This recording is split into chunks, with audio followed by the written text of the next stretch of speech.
Hello and welcome to the course Climate Hazards and Disaster Mitigation. Today we are going to discuss emergency and humanitarian response in disasters. What we learned last time, we understood the concept of disaster risk reduction and its importance. We discussed the components of disaster risk reduction. We explored the key frameworks for DRR, and we lastly appreciated the economic aspects of disaster and their global and Indian impacts. So today our learning objectives are: we'll discuss the key aspects of emergency and humanitarian response and their components. We'll differentiate between pre-disaster, during disaster and post-disaster responses. We'll explore case studies related to disaster response, and finally we'll introduce the idea of disaster diplomacy. So the basic understanding of emergency and humanitarian response is that in case of any disaster, there is some emergency actions that have been taken or that should be taken, and in terms of what the humanitarian support is required, because many people in some disaster they are less, in some disaster there are widespread people being affected by the disasters, and we have to cater to their needs in such an emergency situation. So this involves rapid coordinated actions to save lives. So the foremost thing in any disaster is to safeguard life. That is a very primary action. Then to alleviate the suffering, so that if they are stuck in flood, they do not have access to food, so provide them drinking water and food. So that is the second thing. Third, meet basic needs, that is drinking, along with drinking water and food, then comes shelter and health. And during crises like floods, conflicts or famines, which are followed by recovery efforts focusing on immediate relief and long-term rebuilding. So all these come under the umbrella of emergency and humanitarian responses. Now in this there should be state government, national government, NGOs, private companies can also be involved, or institutions can also be involved, or sometimes international bodies are also there. So if we look at this graphic, so we have community volunteers, United Nations and other NGOs, there are relief forces, there are government agencies. So you start with the search and rescue operations, then there is some emergency relief, then there is medical aid, then there is evacuation and shelter camps, then there is the coordinated supply of logistics, and then protection and security. So all these are involved, but the very core is to safeguard the life. That is the first emergency action we should take, and these are all the umbrella actions which revolve around this action. So as discussed, immediate action is taken to save lives, then meet the basic needs and provide aid to the affected people before, during and after the disaster. The key activities include search and rescue, providing temporary shelter, food, water, sanitation and healthcare, and psychological support. Many times during a disaster event, for example, somebody's house may have gone in floods or earthquake or any disaster, people get a lot of mental trauma. So psychological support is very important for such people, and to console them that okay, your life is more important than whatever materials thing went. We can always rebuild if there is life. So that kind of support is also required. What are the objectives of emergency and humanitarian response?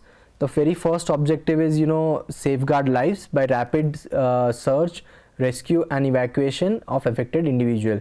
So many a times the fastest mode is helicopters, but due to bad weather, if helicopters cannot fly, then they have on ground missions. If there is a flood, then they will have boats and all other things. Then next is provide relief, that you should supply food, water, shelter and medical care to the affected people. Then prevent dignity, that is uphold human rights and ensure equal access for all. So in case of disaster, you do not consider somebody to be a VIP or having privilege. Everyone is treated with the same human dignity while giving access to the aid, whether it is young, old, influential or non-influential, etc. Then we have to also we have to also prevent secondary disaster. Sometimes, as we discussed in last lecture, that due to when the flood recedes, what happens sometimes, there is an outbreak of waterborne diseases, so that epidemics and all should be, so that it becomes a secondary disaster, so that should be avoided. And lastly, we should support recovery and facilitate rehabilitation and reconstruction of basic services. So from temporary shelter, they can be moved to some either semi-permanent or permanent buildings. What are the survival needs we require during crisis? So that is water and food. So roughly it should be 1 gallon, so that is close to 2 or 3 liters of water which is required by person per day. We should have several days of supply of non-perishable food items. Then there should be shelter, there should be temporary shelter, which are the immediate survival needs you require. There should be health and sanitation kit, first aid kit, prescriptions, personal hygiene and garbage bags. There should be communication information system that is required, like flashlight with extra batteries, cell phones with power backup. There are whatever your important documents, so during a crisis you should have that in a waterproof container. Then multi-purpose tool, wrench, pliers, fire extinguisher or matchproof waterproof matches, then flashlight, extra batteries, and some other essential supports. So in case of crisis, because what we hear many times, it is forecasted that a cyclone may hit that area, so we have to be prepared, in case of crisis what we need to do. So these are some survival needs that we should ensure when there is a disaster which is approaching us. There are some disasters which are very sudden, there we cannot prepare it, but such kind of disasters where they have forecast, we could take such measures. Now, disaster preparedness. Before disaster, we should keep eye on the signals that could lead to a disaster and warn the public, so there is a requirement of early warning systems. We could work with communities to make them less vulnerable, and we could stockpile supplies and prepare staff for quick deployment in case the disaster is imminent. During a disaster, we should locate people and save their lives from immediate danger, because many people may be buried or they might be flown away with the waters. Then we should provide immediate action, immediate aid like food, water, sanitation, medical care. We should also set up temporary housing for those who have lost their home, particularly if the season is very harsh like winter or summer, then they require immediate shelter. And evaluate the extent of damage to plan for recovery, because we have to again compensate for the losses, so that also is required. After a disaster, rehabilitation is a main challenge. We should restore basic services like road infrastructure and other services initially on temporary basis, then you have to make permanent solutions. We should support long-term reconstruction of damaged infrastructure and help people restore their livelihoods. We should also provide psychosocial support, that mental health counseling and emotional support is required. Build resilience, help people become more prepared for such disasters in future if they occur, and strengthen our systems and infrastructure. Rescue operation in rehabilitation is very important. So here we see in July 19, 2023, entire, this is the Irshalwadi village. So you can see that this is the location which is marked here. So this is the Irshalwadi village. So in Raigad district, there was a very catastrophic landslide which happened. So you can see the entire district is washed away. In some of the lectures, we also saw recent disasters in Uttarakhand and all, where also the entire village, probably Dharali village, that was washed away. So these are the temporary shelters which have been constructed post disaster, and after the rehabilitation, the community looks something like this. So the rehabilitation is very important. Now, understanding the phases of disaster response, the very first is the immediate response between 0 to 72 hours, where the objective is to save life and stabilize the situation.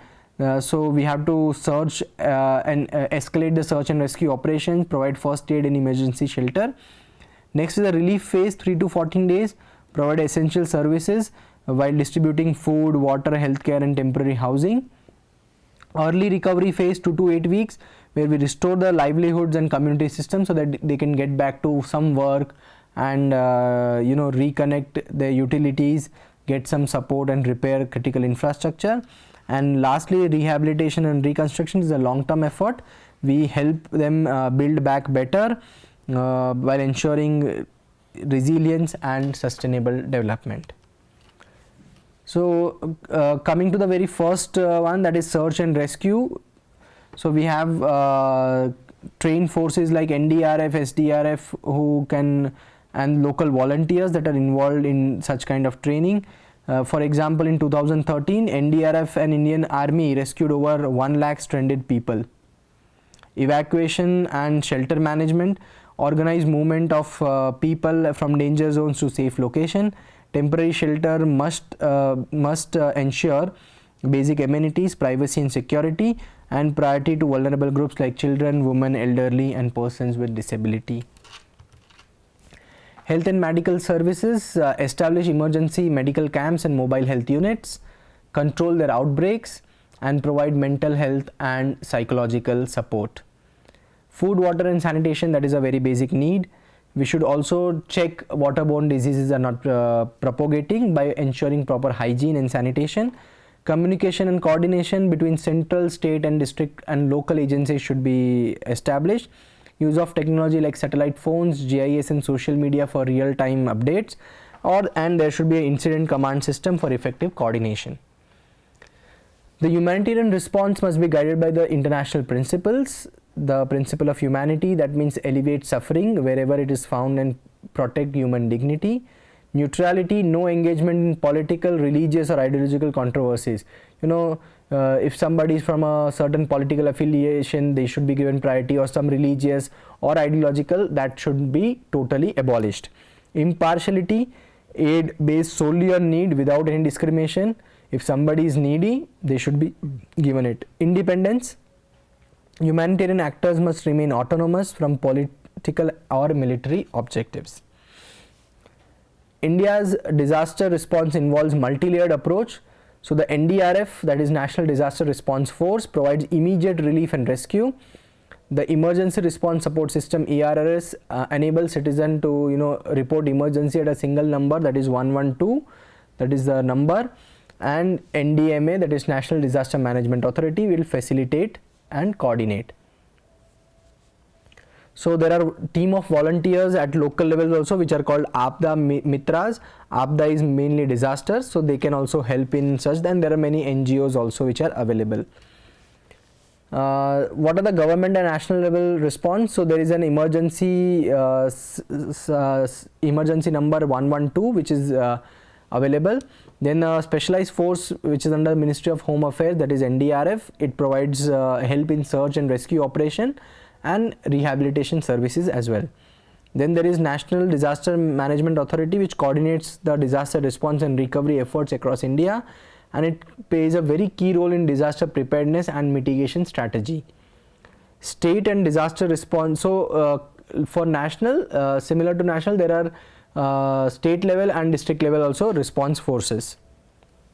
So if we see the institutional mechanisms, so from national level there is NDMA, whose chairman is the Prime Minister. Then there is NIDM, National Institute of Disaster Management. The chairman is chairperson of NDMA. Then there is State Disaster Management Authority. The Chief Minister is the chairman of that. Then there is District Disaster Management Authority, where the district magistrate or collector is chairing it. And then comes the municipality level, where they have Panchayati Raj Institution, District Board, Cantonment Board, Town Planning Authority or Zilla Parishad. They are at local levels. So each of them have certain roles and responsibilities, to start with planning and coordination, then training, capacity building, then implementing activities, coordinating for disaster, and at local level implementation. So what are the role of humanitarian agencies? So there are national and international NGOs. Then they have UN agencies like United Nations Development Programme, World Health Organization, UNICEF, WFP and other organizations which work under the clustered umbrella of United Nations. Community based organizations which are very grassroots level organization, and private sector where they have their corporate social responsibility to support in logistics, supply chain and reconstruction activities. There are financial mechanisms also available where relief fund is funded through National Disaster Response Fund NDRF and State Disaster Response Fund. The primary purpose of these funds are to cover the expenses of immediate relief and rescue as well as rehabilitation. Now there are dedicated recovery and reconstruction funding window established by Ministry of Home Affairs India to support Build Back Better initiatives. We have the Prime Minister's National Relief Fund called PMNRF. It was established entirely with public support and does not get any budgetary support from the Government of India.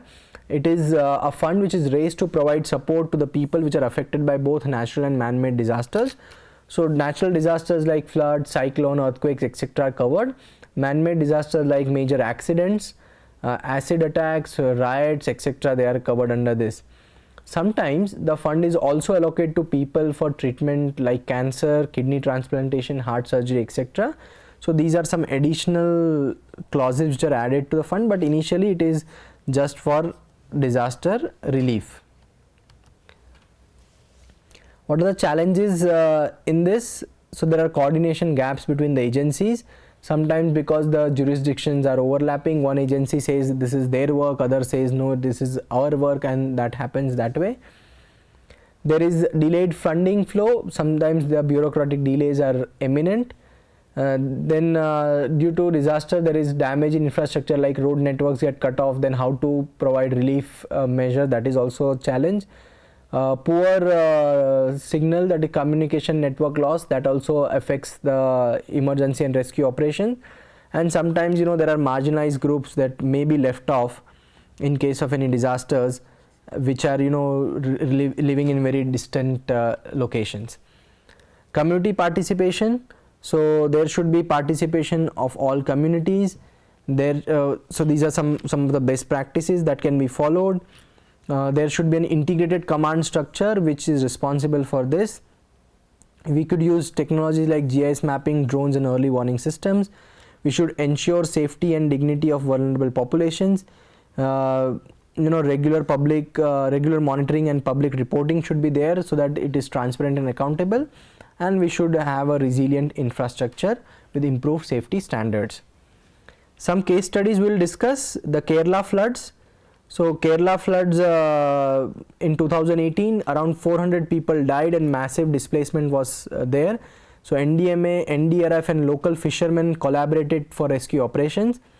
There was humanitarian aid including community kitchen, health camps and that. So this is a very good example of community based disaster response where the community is also involved in rescuing people. So what NDRF and SDRF, they will have these boats and other things which can speed up the process. COVID-19 pandemic, so it was managed under the Disaster Management Act. So this was a unique situation which later came under this act. There was national lockdown, deployment of disaster response mechanisms. There was humanitarian aid in terms of food distribution, migrant assistance. So there was a lot of migrants. People have migrated in large number, vaccination drives. So this demonstrated the importance of a coordinated national level response. It was a very coordinated effect. Otherwise, in India, the COVID would have outspurred and created havoc in like many other European and American countries, but it was largely checked due to such efforts. There are Operation Karuna, that is the operation which was taken up by the Indian government due to cyclone Mocha, which made a landfall in Myanmar. So due to that cyclone, it brought a lot of flash floods, extreme rainfall, storm surge and landslides. So they launched Operation Karuna. So Indian Navy, they shipped around 40 tons of relief material and supply, and that was to help the people in the neighboring country. There was Operation Dost, which was formulated when there was a massive 7.8 magnitude earthquake that rocked northern Syria and southern Turkey. So there were cities which were completely devastated and almost 40,000 people were died. So India was one of the pioneers, and they extended their support using Indian Air Force cargo plane, and they supplied relief and emergency equipment to this devastated country. Coming to the last part, disaster diplomacy. What is disaster diplomacy? This involves using disaster response and preparedness as tools in foreign policy to build goodwill, project soft power, strengthen international ties, and sometimes gain geopolitical advantages. But it also shows how disasters influence conflict and cooperation. So disaster is a time where, you know, sometimes we forget our differences and we extend humanitarian help, and that is what is disaster diplomacy. So the key aspect is that we provide humanitarian aid as a tool, that countries provide aid like medical supplies, rescue team, reconstruction equipments after natural disasters or crisis to foster positive relationships. It offers a way to provide a positive image. It will build trust and enhance nations' global standing, especially for rising powers. The field studies whether disaster related activities like sharing resources in a war zone, encouraging cooperation, or if there is political enmity, so it will strengthen your cooperation. It is a strategic tool. It is not altruistic, but it can aid. Strategically the aid can be strategically deployed to achieve national interest, even if pre-existing political will is needed for aid to be offered. So we can be using it in a very strategic manner. And lastly, the disaster diplomacy scope includes all disasters where we are able to extend our help in these activities. So India's disaster diplomacy uses the Humanitarian Assistance and Disaster Relief, that is HADR framework. So to enhance our global image as a responsible power, strengthening its regional ties, particularly in Southern Asia. Some operations India has done in the past, that is starting from few of them are listed here. Operation Brahma, we provided earthquake relief to Myanmar in 2025 to strengthen regional ties. Operation Maitri, extensive relief efforts following 2015 devastating earthquake in Nepal. Operation Sagar Bandhu, this is a recent one where humanitarian assistance was provided in response of cyclone Ditwa, which devastated Sri Lanka in 2025. Operation Neer, the Indian Navy quickly provided fresh drinking water to Maldives in 2014 during a severe water crisis. So there was a very severe water crisis, so India helped Maldives. And Operation Dost, where NDRF teams were deployed for search and rescue operation when earthquake struck Turkey and Syria in 2023. These are some of the operations which we have carried out to extend our diplomacy. What are the key takeaway from this lecture? That emergency and humanitarian response in disasters involve very rapid and coordinated efforts to save life, alleviate suffering, provide basic needs, and then help in reconstruction and rehabilitation efforts. The emergency response can be divided into 4 key phases, starting from immediate response to save lives, providing relief through temporary shelters, foods and medical care, early recovery phase to help them build and secure job opportunities, and lastly rehabilitation to increase their resilience and strengthen them. Disaster diplomacy involves using disaster response and preparedness as a tools for foreign policy to build goodwill, project soft power, and strengthen international ties, and sometimes gain geopolitical advantages. But it also shows how disasters influence conflict and cooperation. So here's an activity suggestion for you. You prepare a list of disaster diplomacy missions executed by India and list them under various category of hazards. For example, we have Operation Brahma. So it was for which it was due to earthquake. Then we had Operation Neer. So it was due to a water crisis or water deficit, or we can list it under drought. Then we had Operation Sagar Bandhu. So like that, different operations. So this was cyclone. So we can list them, that what are the different missions they have been carried out, and link them to various category of hazards. These are some learning resources. So this is a guideline on HADR that you can refer. Thank you for your attention. In the next lecture, we'll summarize the disaster management and risk reduction.